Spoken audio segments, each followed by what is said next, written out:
मित्रों, मैं आज की इस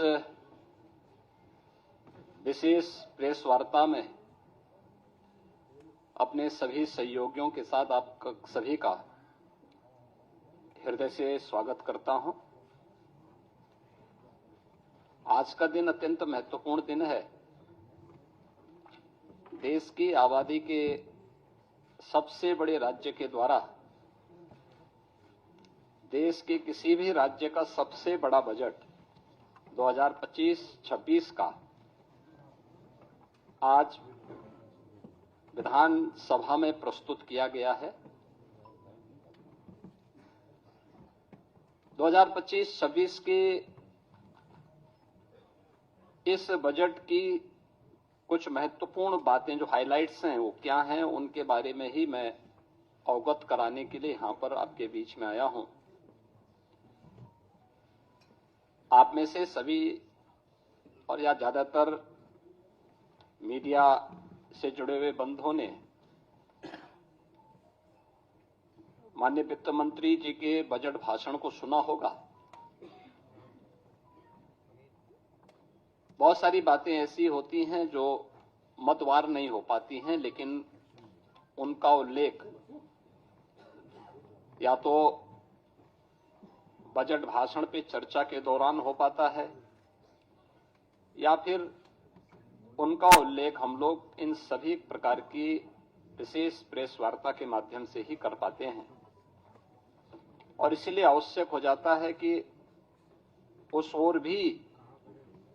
आप सभी का ध्यान आकर्षित हो सके, जिससे जनता जनार्दन तक उन बातों को हम पहुंचा सकें जिसके लिए जनता जनार्दन बड़ी उत्सुकता के साथ प्रतीक्षा करती है। मैं जब 2025-26 का उत्तर प्रदेश का यह बजट आज विधानसभा में प्रस्तुत किया गया है तो मुझे बताते हुए प्रसन्नता की अनुभूति हो रही है कि आदरणीय प्रधानमंत्री श्री मोदी जी के मार्गदर्शन में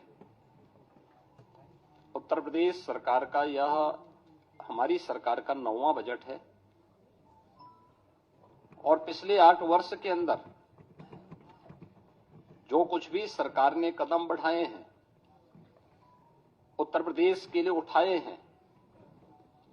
उसके अच्छे परिणाम हम सबके सामने देखने को मिले हैं।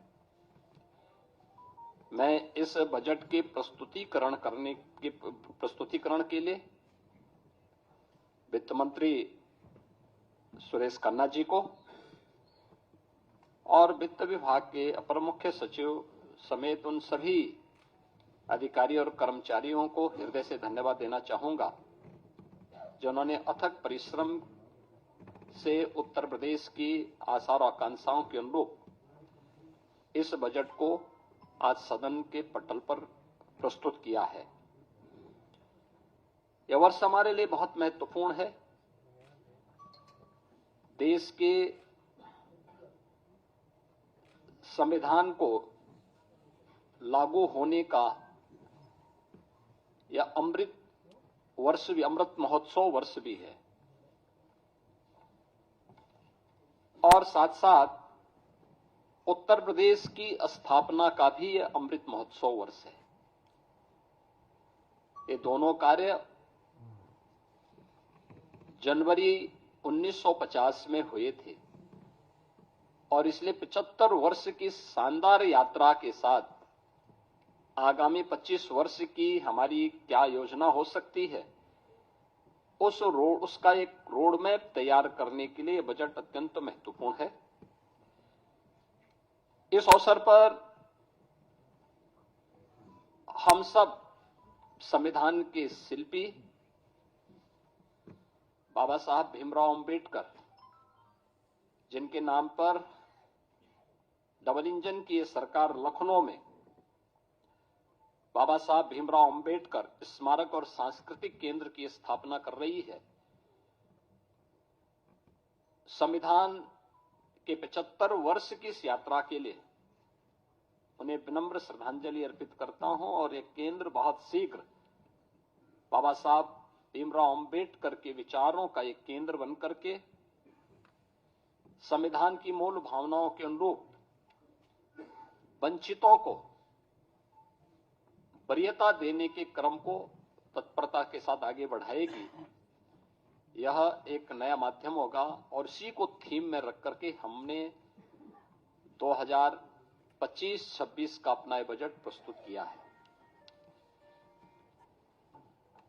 मुझे बताते हुए प्रसन्नता है कि पिछले जो बजट हम लोगों ने प्रस्तुत किए थे उन सब की अपनी एक थीम थी। 2017-18 का जो बजट था वह उत्तर प्रदेश के अन्नदाता किसानों को समर्पित था। अन्नदाता किसानों के हितों के लिए जो अनेक कदम सरकार ने उस समय उठाए थे, उनके ऋण माफी के कार्यक्रम रहे हों, उनकी फसल को प्रोक्योर करने के लिए प्रोक्योरमेंट सेंटर और एमएसपी का नाम उन तक पहुंचाने के कार्यक्रम रहे हों, चीनी मिलों के पुनरुद्धार के कार्यक्रम और वर्षों से लंबित गन्ना मूल्य के भुगतान को एक समयबद्ध तरीके से आगे बढ़ाने का कार्यक्रम रहा हो, अच्छे किस्म के बीज और सिंचाई के बेहतरीन सुविधा उन्हें उपलब्ध कराने का रहा हो, ये सब कार्य तत्परता के साथ इसके लिए कदम बढ़ाए गए। और आज मुझे प्रसन्नता है कि डबल इंजन की भारतीय जनता पार्टी की सरकार के द्वारा जो कदम 17-18 में उठाए गए, आज उसका परिणाम है उत्तर प्रदेश के किसानों की आमदनी को, जो 2017-18 के पहले आत्महत्या करने के लिए मजबूर होता था, आज उसको दोगुने से अधिक बढ़ाने में मदद मिली है। वर्ष 18-19 का जो बजट था, वह बजट हम लोगों ने उत्तर प्रदेश के बीमारू राज्य से इसको उभारने के लिए इंफ्रास्ट्रक्चर और औद्योगिक विकास के लिए समर्पित किया था। आपने देखा होगा एक्सप्रेस वे में जो उत्तर प्रदेश की भागीदारी बहुत कम थी, आज गंगा एक्सप्रेस वे के पूर्ण होने के साथ ही उत्तर प्रदेश की भागीदारी देश के अंदर इंफ्रास्ट्रक्चर एक्सप्रेस वे में 55% से अधिक हो जाएगा। औद्योगिक विकास की दृष्टि से उत्तर प्रदेश का पहला इन्वेस्टर समिट भी हम लोगों ने 2018 में यहां पर संपन्न किया था और उस दृष्टि से 2018-19 का ये बजट हम लोगों ने प्रदेश की जनता को समर्पित किया था। वर्ष 19-20 का बजट प्रदेश में महिला सशक्तिकरण को समर्पित था, जिसमें हम लोगों ने प्रदेश की मातृशक्ति के उन्नयन के लिए अनेक योजनाएं चलाई थी, जिनमें सामूहिक विवाह, मुख्यमंत्री सामूहिक विवाह की योजना हो, मुख्यमंत्री कन्या सुमंगला की योजना हो, या उत्तर प्रदेश में मिशन शक्ति के कार्यक्रम के माध्यम से महिला सुरक्षा, महिला सम्मान और महिला स्वाभिमान, स्वावलंबन, इन कार्यक्रमों को प्राथमिकता के आधार पर आगे बढ़ाने के साथ ही उत्तर प्रदेश के पुलिस बल में महिलाओं की भर्ती को 20% अनिवार्य करने के कार्यक्रम को प्राथमिकता देते हुए आगे बढ़ाने का कार्यक्रम, यह महिला सशक्तिकरण के लिए उठाए गए कदमों का परिणाम था। वर्ष 2020-21 का बजट हम लोगों ने उत्तर प्रदेश के युवाओं को और उनके लिए अधिक से अधिक एम्प्लॉयमेंट बढ़ाने के लिए समर्पित किया था और इसमें 2 करोड़ युवाओं को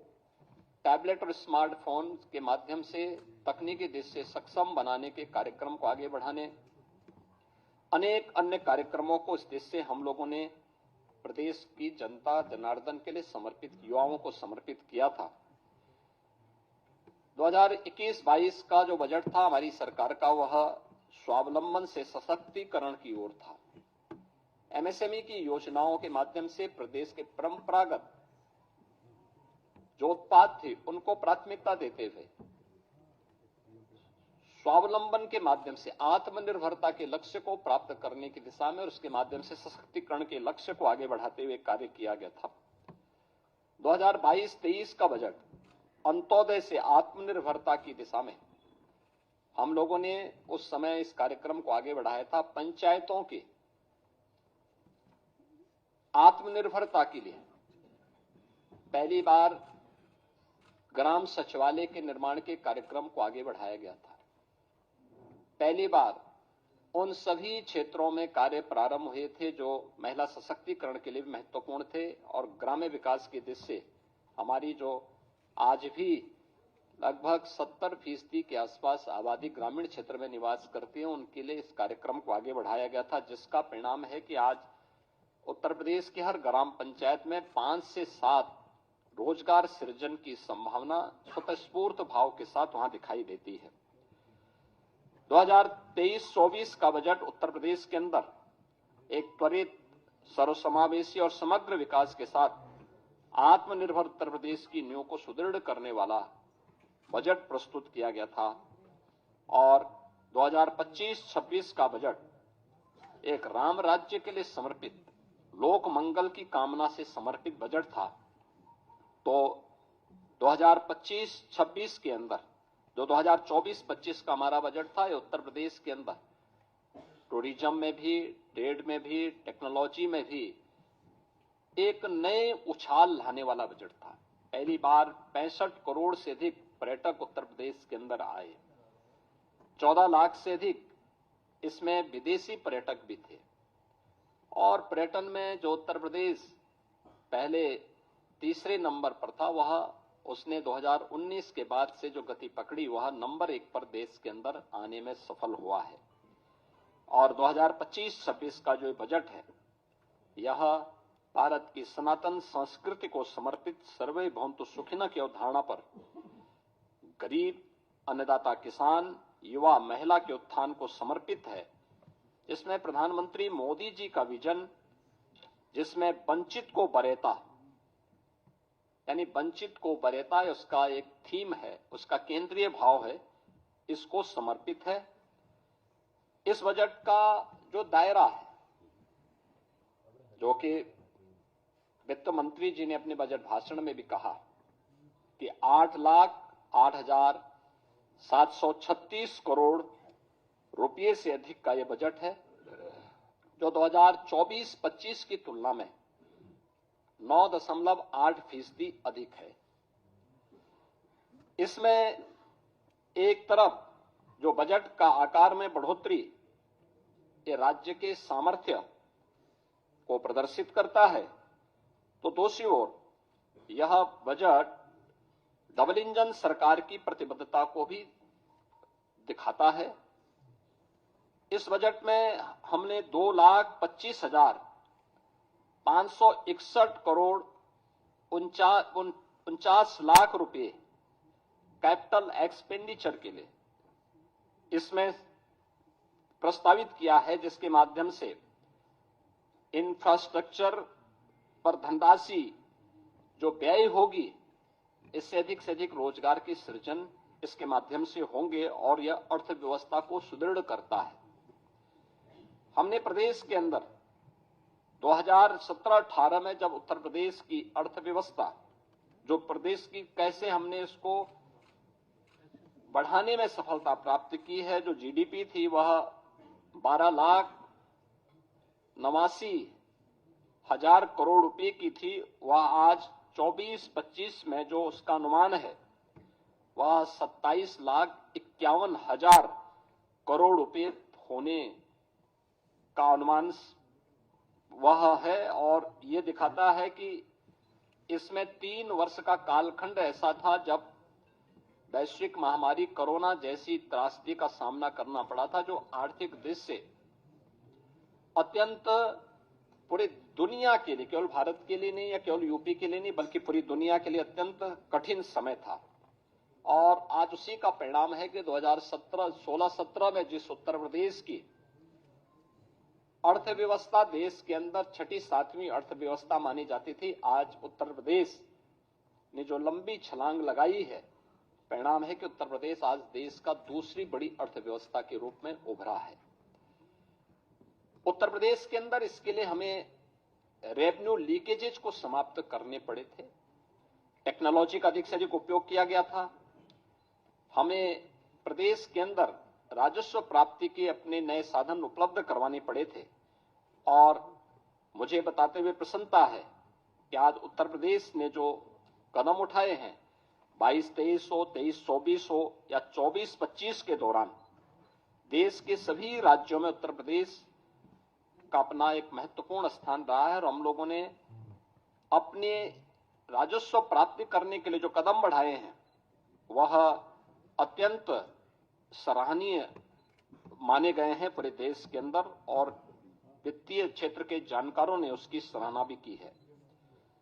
मुझे बताते हुए प्रसन्नता है कि आज का जो बजट प्रस्तुत किया गया है, यह बजट जो कुल राजकोषीय घाटा है वह सकल राज्य घरेलू उत्पाद का यानी जो FRBM की जो लिमिट है रिजर्व बैंक ने घोषित की है 3% के अंदर, वह 2.97% है और यह एक वित्तीय प्रबंधन की दृष्टि से एक बेहतरीन कदम माना जा सकता है। राज्य सरकार का बहुत व्यवस्थित वित्तीय प्रबंधन इसको मान सकते हैं। राजकोषीय अनुशासन का भी एक उत्कृष्ट उदाहरण ये अपने आप में है। मुझे ये बताते हुए प्रसन्नता है कि जो नीति आयोग के द्वारा राज्यों की राजकोषीय स्थिति के संबंध में जो उनकी रिपोर्ट आई है, उस रिपोर्ट के अनुसार भी उत्तर प्रदेश को फ्रंट रनर यानी अग्रणी राज्य के रूप श्रेणी में रखा गया है। यह पहली बार आया है। 2018-19 से 2022-23 की अवधि में जो प्रदेश का जो फिस्कल हेल्थ इंडेक्स है वह 8.9 अंकों में इसमें बढ़ोतरी हुई है। व्यय की गुणवत्ता में सुधार हुआ है। 18 में 13वीं अवधि में पूंजीगत जो व्यय था वह 8.8% से 19.3% के मध्य रहा है और इस अवधि में यह अनुपात देश के प्रमुख राज्यों में औसत अनुपात से जो एवरेज रेशियो था उससे अधिक यूपी का रहा है। प्रदेश ने इस दौरान बेरोजगारी की दर को कम करने में सफलता प्राप्त की है और अत्यधिक रोजगार के सृजन करने में भी प्रदेश ने सफलता प्राप्त की है। उत्तर प्रदेश ने इस दौरान जो कदम बढ़ाए हैं खासतौर पर अपने परंपरागत उत्पाद के लिए MSME सेक्टर पर वन डिस्ट्रिक्ट वन प्रोडक्ट ने पूरे देश के अंदर अपनी एक पहचान बनाई है। लगातार प्रयासों से प्रदेश ने पिछले 8 वर्षों में 45 लाख करोड़ रुपए के निवेश प्रस्ताव प्राप्त किए हैं, जिनमें से अब तक हम लोग 15 लाख करोड़ रुपए से अधिक के निवेश प्रस्ताव को जमीनी धरातल पर उतारने में हमें सफलता प्राप्त हुई है और इसके माध्यम से हमने 60 लाख से अधिक उत्तर प्रदेश के युवाओं को सीधे नौकरी प्रदान करने में भी सफलता प्राप्त की है। हमने बजट में इस बार के बजट में 28,478 करोड़ और 31 लाख रुपए नई मदों के लिए हमने प्रावधानित किया है, जिसमें अवस्थापना विकास के लिए 1,79,131 करोड़ 4 लाख रुपए प्रस्तावित किया है, जो कुल बजट का 22% है। इसमें ऊर्जा क्षेत्र के लिए, सिंचाई के लिए, भारी और मध्यम उद्योग के लिए, नगर विकास के लिए, आवास एवं शहरी नियोजन के लिए और नागरिक उड्डयन के लिए यानी एयर कनेक्टिविटी को और बेहतर बनाने के लिए यह कदम बढ़ाए गए हैं। शिक्षा क्षेत्र में कुल बजट का उत्तर प्रदेश के अंदर शिक्षा के लिए 1,06,360 करोड़ रुपए का प्रावधान किया गया है, यानी जो कुल बजट का 13% है। आप देखते होंगे कि अक्सर शिक्षा के लिए 6% बजट की मांग होती है। उत्तर प्रदेश देश के उन राज्यों में जो 13% केवल शिक्षा पे खर्च कर रहा है। कृषि क्षेत्र में हम लोगों ने जो बजट के लिए प्रावधान किया, जिसमें कृषि और उसके सहायक सेक्टर हैं, जिसमें कृषि है, उद्यान है, पशुधन है, दुग्ध विकास का है, मत्स्य है, सहकारिता है, ग्राम्य विकास, पंचायती राज, नमामि गंगे और ग्रामीण जलपूर्ति का है। इसमें 89,353 करोड़ रुपए प्रस्तावित किया है, जो कुल बजट का 11% है। चिकित्सा क्षेत्र के लिए यह सेक्टर अत्यंत महत्वपूर्ण सेक्टर है। इसके लिए भी प्रदेश सरकार ने 50,000 550 करोड़ रुपए का प्रावधान किया है, जो कुल बजट का 6% है। इसी प्रकार से हम लोगों ने जो यूनियन बजट में जो अभी केंद्रीय बजट जो देश की संसद में अभी पारित हुआ है, इसमें प्रत्येक जनपद में कैंसर डे केयर सेंटर की घोषणा की गई है और इसके लिए उत्तर प्रदेश सरकार ने अपने प्रस्ताव को भी किया है और बजट में हमने उसके लिए आवश्यक धनराशि की व्यवस्था भी की है कि जिससे हर एक जनपद में हम एक पहले ही फेज में कैंसर रोगियों के लिए डे केयर सेंटर की स्थापना करने की दिशा में कदम बढ़ा सकें। या हम लोगों ने इस दिशा में आगे बढ़ाया है। मुझे बताते हुए प्रसन्नता है कि इस बजट में होमगार्ड, पीआरडी जवान, ग्राम चौकीदार, शिक्षा मित्र,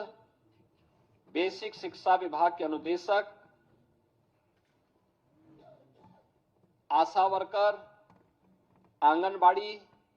एएनएम और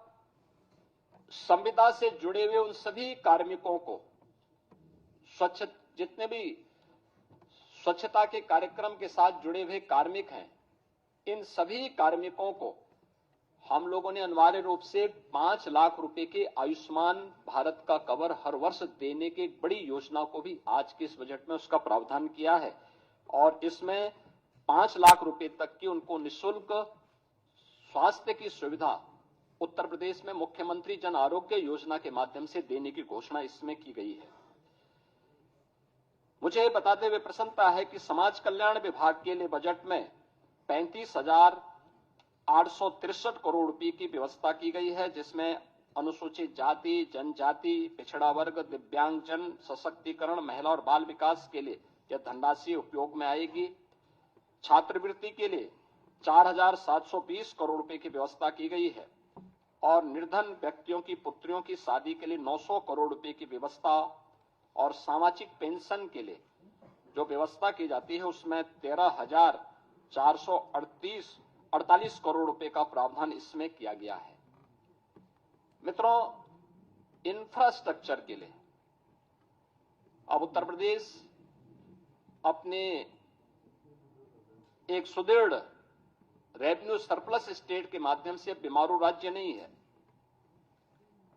डबल इंजन की सरकार ने 8 वर्ष में जो सामूहिक रूप से प्रयास आगे बढ़ाए थे, आज उसका परिणाम है कि हम भारत की डेवलपमेंट में ग्रोथ इंजन की भूमिका के रूप में एक प्रगतिशील राज्य के रूप में आगे बढ़े हैं। इस बार हमने बजट में 4 नए एक्सप्रेसवे की भी घोषणा की है, जिसमें आगरा लखनऊ एक्सप्रेसवे से गंगा एक्सप्रेसवे से आगरा लखनऊ एक्सप्रेसवे तक यानी बाया हरदोई फर्रुखाबाद तक, इसको हम लोगों ने एक तो इसके लिए बजट का प्रावधान किया है। दूसरा, गंगा एक्सप्रेसवे को प्रयागराज से मिर्जापुर, वाराणसी, चंदौली और पूर्वांचल एक्सप्रेसवे के साथ जोड़ते हुए फिर पूर्वांचल एक्सप्रेसवे को इसी मार्ग से ले जाते हुए शक्तिनगर सोनभद्र तक जोड़ने के लिए भी एक घोषणा इसके साथ हम लोगों ने की है, जिसमें बिंद एक्सप्रेसवे के रूप में हम इसको जोड़ने जा रहे हैं। गंगा एक्सप्रेसवे को मेरठ से हरिद्वार तक जोड़ने के लिए भी हम लोगों ने इसमें आज के इस बजट में इसके लिए धनराशि की व्यवस्था की है और गंगा एक्सप्रेसवे को ही हम लोगों ने बुंदेलखंड एक्सप्रेसवे के साथ जोड़ने के लिए भी धनराशि की व्यवस्था आज के इस बजट में प्रस्तावित की है। प्रयागराज में महाकुंभ के अवसर पर इस बार हमारे जो अनुभव रहे हैं उसको देखते हुए हम लोगों को ये अनुभव हुआ है कि वहां पे आवागमन को और सुगम बनाने के लिए 2 नए ब्रिजेज बनाने बहुत आवश्यक हैं। एक शास्त्री ब्रिज के साथ पैरेलल गंगा नदी के ऊपर और एक यमुना नदी के ऊपर जो नैनी में सिग्नेचर ब्रिज है उसके पैरेलल एक नए ब्रिज बनाने के लिए इसके लिए भी धनराशि की व्यवस्था हमने यहां पर की है। मुझे बताते हुए प्रसन्नता है कि मॉडर्न टेक्नोलॉजी में लखनऊ को आर्टिफिशियल इंटेलिजेंस के एक केंद्र के रूप में, एक हब के रूप में विकसित करने के लिए भी धनराशि की व्यवस्था यहां पर की गई है। इसके अलावा प्रदेश के अंदर प्रत्येक मंडल स्तर पर प्रदेश सरकार ने एक एक कन्वेंशन सेंटर जो भी हमारे बनेंगे, जिसमें बड़े पैमाने पर हम लोग वहां के सार्वजनिक कार्यक्रमों को आयोजित कर सकेंगे, इनके निर्माण के लिए हम लोगों ने धनराशि का प्रावधान किया है। और ये सभी नगर निगमों में, खासतौर पर प्रदेश के अंदर सभी नगर निगमों में और खासतौर पर उन नगर जो हमारे कमिश्नरी हेडक्वार्टर हैं, उन पर पहले चरण में हम इसको करने जा रहे हैं। प्रत्येक ग्राम पंचायत में एक उत्सव भवन बनाने के कार्यक्रम को भी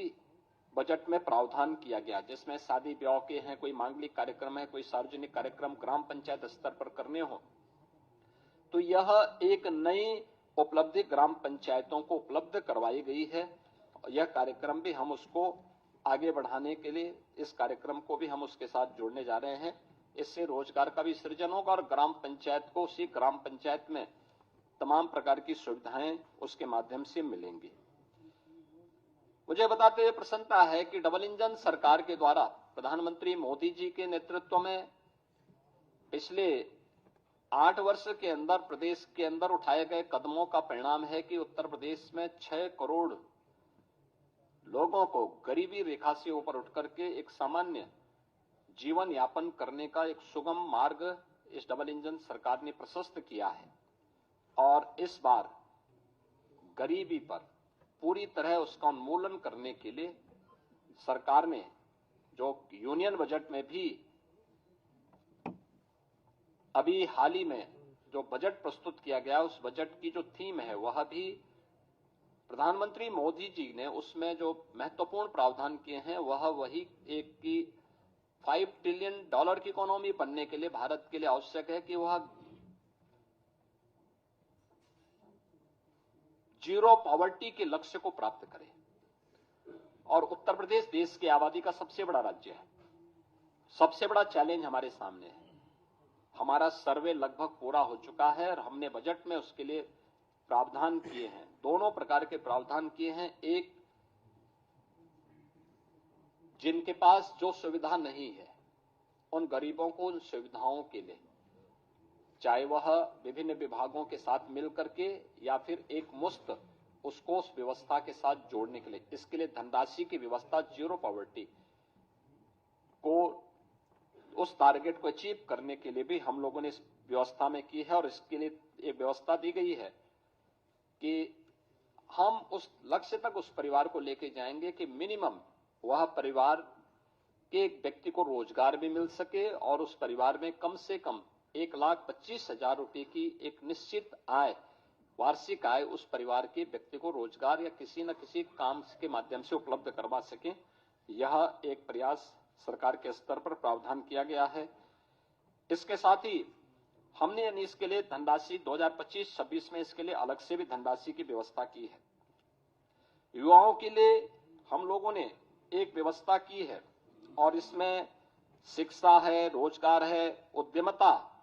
में सरकार की प्राथमिकता को आगे बढ़ाते हुए प्रदेश के हर जनपद में हम लोगों के द्वारा एक प्रावधान किया जा रहा है कि हर जनपद में हम एक डिस्ट्रिक्ट इकोनॉमिक जोन बना सकें, जो एक एम्प्लॉयमेंट जोन के रूप में कर सके। और ये एम्प्लॉयमेंट जोन भारत के, अखंड भारत के शिल्पी लौह पुरुष सरदार वल्लभ भाई पटेल के रूप में जाने जाएंगे, जो प्रदेश के युवाओं को उन्हीं के क्षेत्रों में वहीं पे रोजगार के साथ जोड़ने में भूमिका, और ये अलग अलग प्रकार के होंगे, खासतौर पर अलग अलग प्रकार के कार्यक्रमों के साथ जुड़ेंगे। कोई इकोनॉमिक जोन औद्योगिक विकास के लिए होगा, कोई एमएसएमई के लिए होगा, कोई टेक्सटाइल के लिए होगा, कोई एजुकेशन के लिए होगा, कोई हेल्थ के लिए होगा, अलग अलग उसके लिए हम इन सभी जोन को उसके साथ विकसित करेंगे और उसमें एक सुविधा उसके साथ हम जोड़ने जा रहे हैं। इसके अलावा हम लोगों ने 10 जनपदों में इस बजट में एक प्रावधान किया है कि 10 जनपदों में हम लोग वस्त्र उद्योग के लिए, टेक्सटाइल पार्क के लिए निर्माण के कार्यक्रम को आगे बढ़ाएंगे। यह योजना हमारी समर्पित होगी संत कबीर के नाम पर। संत कबीर के नाम पर यह योजना उन जनपदों में वस्त्र उद्योग के लिए होगी। तो 2 जनपदों में राज्य सरकार 2 नए लेदर पार्क के निर्माण के कार्यक्रम को आगे बढ़ाएगी। जो योजना समर्पित होगी संत रविदास जी के नाम पे। इसके अलावा यह वर्ष समर्पित है पूर्व प्रधानमंत्री स्वर्गीय अटल बिहारी वाजपेयी जी की जन्म शताब्दी वर्ष के लिए। प्रदेश के अंदर हम लोगों ने नगरीय क्षेत्रों में पुस्तकालयों के निर्माण के कार्यक्रम को, जो प्राथमिकता के आधार पर हम आगे बढ़ाने जा रहे हैं, उन कार्यक्रमों को इस बजट में हमने व्यवस्था भी की है। यह सभी अटल नगरीय क्षेत्रों में पुस्तकालय और उनके नाम पर ही ये डिजिटल लाइब्रेरी का निर्माण उन नगरीय क्षेत्रों में होने जा रहा है। इसके अलावा बजट में एक और चीज का प्रावधान किया गया है कि प्रदेश के अंदर आउटसोर्सिंग से जुड़े हुए जितने भी कार्मिक होंगे उनके न्यूनतम मजदूरी को सुनिश्चित करने के लिए प्रदेश के अंदर हम लोगों ने एक व्यवस्था की है कि वह एक व्यवस्था के साथ हम लोग करने जा रहे हैं कि जिससे एक हम लोग प्रदेश के अंदर ही उस प्रकार की एक व्यवस्था करेंगे कि जिससे न्यूनतम पारिश्रमिक उन कार्मिकों को 16,000 से लेकर के 18,000 के दायरे में सीधे उनके अकाउंट में मिल सके। और इसके लिए एक निगम का गठन करने के बाद इस कार्यक्रम को सीधे राज्य सरकार अपने माध्यम से उसको संचालित करेगी। आउटसोर्सिंग की कोई भी कंपनी होगी, केवल सेवा के रूप में,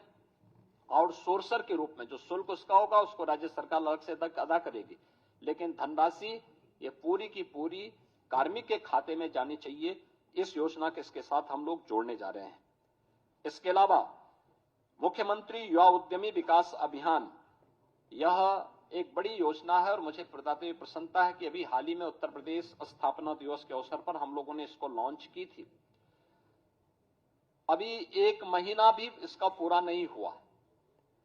कि योजना की प्रगति और प्रोग्रेस से आप जान सकते हैं कि अभी 98,000 से अधिक युवाओं ने इसमें आवेदन किया है। 76,000 आवेदन बैंकों को प्रेषित किए जा चुके हैं। 16,000 मामलों में ऋण स्वीकृत हो चुके हैं। 6,000 ऋण वितरित भी किए जा चुके हैं। और आगामी वर्ष के लिए हम लोगों ने फिर से 1 लाख ऐसे युवा उद्यमी के लिए भी धनराशि की व्यवस्था राज्य के बजट में की है। 1,000 करोड़ रुपए की बजट की व्यवस्था इसके साथ हम लोगों ने की है। उत्तर प्रदेश वानिकी के क्षेत्र में हम लोगों ने काफी प्रगति की, यानी वन आच्छादन उत्तर प्रदेश के अंदर बढ़ा है। और वन आच्छादन बढ़ाने के जिस लक्ष्य को देश के अंदर जिन राज्यों ने सर्वाधिक प्रगति की है, पिछले 8 वर्ष में हमारी सरकार ने 210 करोड़ वृक्षारोपण के बृहत लक्ष्य को प्राप्त किया है। गत वर्ष देश के अंदर एक पेड़ मां के नाम, इस कार्यक्रम को भी हमने बहुत अच्छे ढंग से आगे बढ़ाया था, जिसमें 36 करोड़ से अधिक वृक्षारोपण के कार्यक्रम को हम लोगों ने आगे बढ़ाया। इस पे रिसर्च के लिए एक नए विश्वविद्यालय की स्थापना के लिए और साथ साथ वानिकी विश्वविद्यालय के साथ साथ वो औद्यानिक भी बन सके, यानी औद्यानिक उसको भी हम आगे प्रमोट कर सकें, इसके लिए एक विश्वविद्यालय के निर्माण के लिए भी हम लोगों ने धनराशि की व्यवस्था इसमें की है। और यह कार्यक्रम अब तक आगे बढ़ने जा रहा है। खासतौर पर एक नया कार्यक्रम अन्नदाता किसानों के लिए जो हम करने जा रहे हैं, उन्नत किस्म का बीज उन्हें प्राप्त हो। यह लखनऊ में हम लोग उसे एक सीड पार्क का निर्माण करने जा रहे हैं। यह सीड पार्क भारत के पूर्व प्रधानमंत्री और किसानों के मसीहा चौधरी चरण सिंह जी के नाम पर समर्पित होगा। और इसके लिए भी 250 करोड़ 251 करोड़ रुपए की व्यवस्था हम लोगों ने इस बजट में इसका प्रावधान किया है। अन्नदाता किसानों के लिए हम लोगों ने 26 जनपदों में यूपी एग्रीज के अंतर्गत 4,000 करोड़ रुपए की निवेश करके कृषि क्षेत्र में क्रांतिकारी बदलाव लाने के लिए एक कार्यक्रम को आगे बढ़ाया है। ऐसे ही छाता की चीनी मिल को उसके क्षमता विस्तार के लिए धनराशि की व्यवस्था की है और पिपराइच की चीनी मिल के लिए भी वहां पे एक इंटीग्रेटेड शुगर कॉम्प्लेक्स में डिस्टिलरी के निर्माण के लिए भी धनराशि की व्यवस्था यहां पर की है। प्रदेश के अंदर हर जनपद की एक प्रमुख मंडी में पहले चरण में किसानों के लिए एक सेंटर यानी उनके लिए एक विश्रामालय और विश्रामालय के साथ साथ एक कैंटीन अन्नपूर्णा कैंटीन जो माता सबरी के नाम पर समर्पित होगा, तो इसके निर्माण के कार्यक्रम को भी हम लोगों ने इसमें व्यवस्था की है, जिसमें उन्हें बहुत कम दाम पर भोजन की थाली वहां उपलब्ध हो सके, इसकी व्यवस्था की है। तो मुख्यमंत्री कृषक दुर्घटना बीमा योजना के अंतर्गत भी किसान हो, किसान के परिवार के सदस्य हो या फिर अन्नदाता किसानों से जुड़े हुए जो अन्य उनके सहयोगी किसान होते हैं, इन पर किसी भी आपदा के कारण उनके दुर्भाग्यपूर्ण मृत्यु होने पर उन्हें 5 लाख रुपए की बीमा कवर को मुख्यमंत्री कृषक दुर्घटना बीमा योजना के साथ जोड़ा है, जिसमें 1050 करोड़ रुपए का व्यवस्था किया गया है और निराश्रित गोवंश के रखरखाव के लिए भी 2000 करोड़ रुपए का व्यवस्था हम लोगों ने इस बजट में प्रस्तावित किया है। प्रदेश के अंदर मेधावी छात्र छात्राओं के लिए स्कूटी की एक स्कीम हम लोग इस बजट में प्रावधान किए हैं, जिसके लिए 400 करोड़ रुपए की व्यवस्था की गई है और जिसमें महारानी लक्ष्मीबाई के नाम पर इस योजना को प्रदेश सरकार चलाएगी और इस कार्यक्रम को हम आगे बढ़ाने जा रहे हैं। मुख्यमंत्री सामूहिक विवाह की योजना 51,000 रुपए से बढ़ाकर के 1 लाख रुपए का प्रावधान, और इसके लिए भी हम लोगों ने अब तक 4 लाख से अधिक गरीब बेटियों की शादी इसके माध्यम से की है। अब इस राशि को बढ़ाकर के किया गया, इसके लिए धनराशि का प्रावधान किया गया है। इसके अलावा अब तक विधवा पुनर्विवाह में जो प्रोत्साहन राशि थी 11,000 थी और जो निराश्रित महिलाएं थी उनकी पुत्रियों के लिए जो सहायता दी जाती थी उसकी राशि 10,000 थी। अब इसको ही बदल करके हमने उसको 1-1 लाख कर दिया है। 1-1 लाख की राशि हम लोग विधवा विवाह के लिए यानी पुनर्विवाह के लिए और विधवा महिलाओं की यानी निराश्रित महिलाओं की जो पुत्रियां थी उनकी शादी के लिए भी अनुमन्य सहायता की राशि को 1 लाख रुपए तक करने के लिए हम लोगों ने कार्य किया जा रहा है, प्रावधान किया गया है। मुझे बताते हुए प्रसन्नता है कि इस बजट में हम लोगों ने उत्तर प्रदेश के अंदर 7 जनपदों वाराणसी, मेरठ, प्रयागराज, गोरखपुर, कानपुर, झांसी, आगरा में श्रमजीवी महिलाओं के लिए यानी कामकाजी महिलाओं के लिए हॉस्टल बनाने के कार्यक्रम को भी इस बजट में प्रावधान किया है। यह योजना समर्पित होगी पुण्य श्लोका माता अहिल्याबाई होलकर के नाम पर।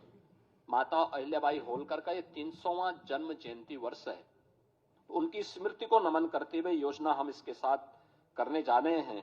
और इसके साथ ही आंगनबाड़ी कार्यकर्ती और सहायकों के अतिरिक्त मानदेय के लिए भी 971 करोड़ रुपए की व्यवस्था इस बजट में हम लोगों ने यहां पे प्रावधान किया है। आस्था को सम्मान देने के लिए भी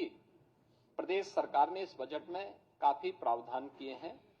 और महाकुंभ की सफलता आप सबके सामने है। आपने आज कैट की रिपोर्ट को भी देखा होगा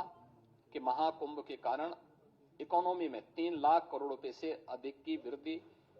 की संभावना अभी से बताई गई है और मुझे बताते हुए प्रसन्नता है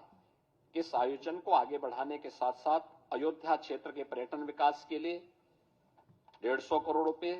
मथुरा वृंदावन के विकास के लिए 100 करोड़ रुपए की अतिरिक्त व्यवस्था का प्रावधान किया गया है। वृंदावन में श्री बांके बिहारी मंदिर के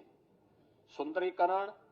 और उसे कॉरिडोर के रूप में विकसित करने के लिए 150 करोड़ रुपए की व्यवस्था का प्रावधान किया गया है। मिर्जापुर में मां विंध्यवासिनी धाम और उससे जुड़े हुए त्रिकोण के विकास के लिए 200 करोड़ का विकास प्रस्तावित किया गया है। नैमिषारण्य में पर्यटन सुविधाओं के विकास के लिए 100 करोड़ रुपए का विकास 100 करोड़ रुपए का प्रावधान किया गया है। साथ साथ वहां पर वेद विज्ञान केंद्र के लिए भी 100 करोड़ रुपए की व्यवस्था का प्रावधान किया गया है। चित्रकूट में भी पर्यटन विकास के लिए 50 करोड़ रुपए का प्रावधान किया गया है। ये सभी कार्यक्रम हम लोगों ने इसके साथ जोड़े हैं और मुझे बताते हुए प्रसन्नता है कि आदरणीय प्रधानमंत्री जी के मार्गदर्शन में, उनके नेतृत्व में ये डबल इंजन की सरकार 5T पर, जो 5T का मंत्र प्रधानमंत्री मोदी जी का है, trade, tourism, technology, addition and talent को मंत्र मान करके उत्तर प्रदेश आज अपनी लेबर फोर्स को इकोनॉमिक फोर्स के रूप में आगे बढ़ाने की दिशा में तेजी के साथ कदम बढ़ाया है। और मुझे प्रसन्नता है कि 2025-26 का जो हमारा ये बजट है, यह प्रधानमंत्री मोदी जी की विजन के अनुरूप अपने जो समयबद्ध कार्यक्रम रोड मैप हम लोगों ने तैयार किया है, $1 ट्रिलियन की इकोनॉमी को प्राप्त करने का अब तक के हमारे जो टारगेट हैं वह समयबद्ध तरीके से आगे बढ़ रहे हैं। और मुझे पूरा विश्वास है कि 2025-26 में हमारे वित्त मंत्री श्री सुरेश कुमार खन्ना जी के द्वारा आज जो बजट भाषण प्रस्तुत किया गया है सदन के पटल पर, यह उसे समयबद्ध तरीके से अचीव करने में सफल होगा। मैं एक बार फिर से बजट को प्रस्तुत करने के लिए वित्त मंत्री जी का, अपर मुख्य सचिव वित्त और वित्त विभाग के सभी अधिकारियों का हृदय से धन्यवाद देता हूं। और मुझे पूरा विश्वास है कि हम समयबद्ध तरीके से इसको आगे बढ़ा करके उत्तर प्रदेश को देश की अर्थव्यवस्था के ग्रोथ इंजन के रूप में प्रस्तुत करने में सफल होंगे। बहुत बहुत धन्यवाद जी।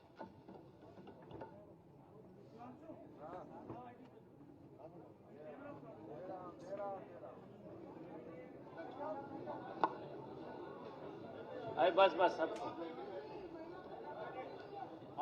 नहीं सर, भोजन है आप लोगों के लिए, से भोजन पे अमल।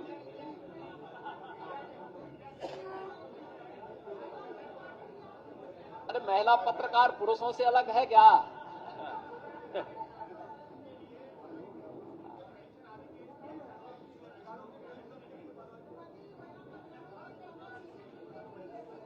आप जरूर देंगे, आ जाना सभी को।